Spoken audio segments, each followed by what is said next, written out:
Sir నమస్కారం sir. నమస్కారం.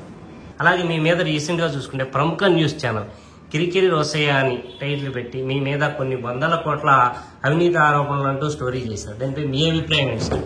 ముందుగా ఎవరైతే ఈ ఛానల్స్ లో నా మీద ఫోకస్ చేస్తారో వాళ్ళకి థ్యాంక్స్ చెప్పాలి, నన్ను ప్రజల్లో బాగా గుర్తు చేస్తున్నాను. రెండవది, కిలారి రోసయ్య ఎలాంటి వాడో పొన్నూరు నియోజకవర్గ ప్రజలందరికీ తెలుసు, గుంటూరు జిల్లాలో కూడా అందరికీ తెలుసు. నేను ఎంత నిజాయితీగా ఉంటానో, ఎంత స్పీడ్ గా ఉంటానో అందరికి కూడా తెలుసు. కానీ పదే పదే ఒక సంవత్సరం పైనుంచి నా మీద ఒక బురదేశ కార్యక్రమం చేస్తా ఉన్నారు. అంటే వాళ్ళు నేనంటే ఎంత భయం అనేది వాళ్ళు స్పష్టంగా వాళ్ళు తెలియజేస్తా ఉన్నారు. ఎందుకంటే నన్ను ఎక్కడ కూడా ప్రజల మధ్యలో నన్ను మర్చిపోకుండా వాళ్ళు గుర్తు చేస్తా ఉన్నారు. ఒక విధంగా దానికి థ్యాంక్స్ చెప్పాలి.